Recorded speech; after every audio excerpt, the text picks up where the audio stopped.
Today is Tuesday, just before the holiday of Sukkot. Tomorrow night, we'll have our meal in the Sukkah, and for the next 7 days or 8 days here in the Galut, we'll sit in the Sukkah, have our meals, and we'll dwell in this sort of flimsy structure. A structure that has a roof that is purposefully made to let the rain come in, to be able to see the stars through it. So it's not a roof that has much of a physical protection for us from the elements, from the weather. And it's a symbol of the divine clouds that surrounded the Jewish people in the desert, but it's a symbol of spirituality. Sukkot is Zaman Simchatenu, the time of our rejoicing.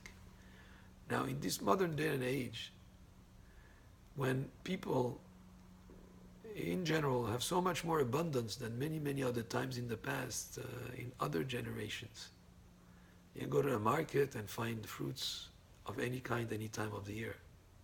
People are able to build homes that are palaces. People are able to achieve so much materially. Cars are becoming so much more sophisticated. Electronic devices have become so much, everybody owns them and everybody's able to achieve so much more. All to serve I. It's called, even the phone is called the iPhone, the iPad, I. Everything to serve me and to make it easier for me, to make it more comfortable for me.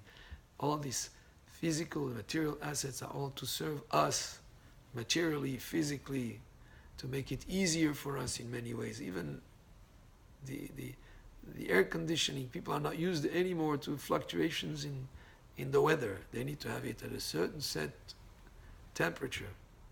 So you think that people will be happier. Because after all, with all these material belongings and all these assets and cars and big homes and electronic devices, and everybody should be a lot happier. But unfortunately, the true happiness is not in what you own materially.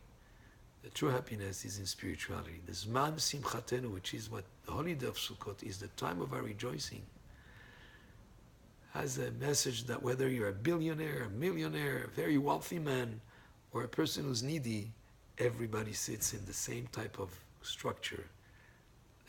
All the homes for this holiday, where you dwell, where you have your meals, are all the same. Because there you find the true happiness. When you connect to Hashem in spirituality, that happiness is a happiness that material belongings cannot bring you. And that's one of the important messages of Sukkot. We dwell, so to speak, under the protection of the divine wings of Hashem. That's represented by the Sukkah. And with that faith in Hashem, we can have happiness, we can have satisfaction, we can be enlightened through the holiday of Sukkot with realizing what really is important in life.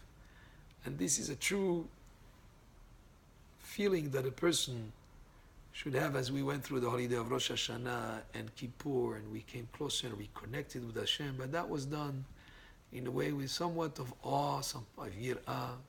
But now we come into, after being purified, into the holiday of Simcha, when we connect with Hashem and we connect with the concept of spirituality that the Sukkah represents. So may we all have a very happy holiday of Sukkot, and may we take this feeling and this spirit of faith in Hashem and of understanding that the true protection is only from Hashem.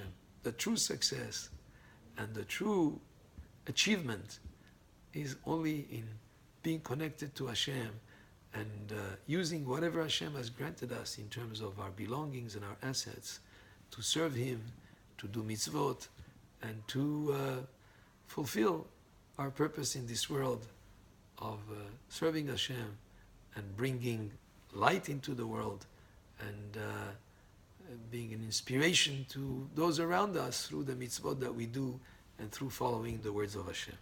Baruch Adonai le'olam, amen ve'amen.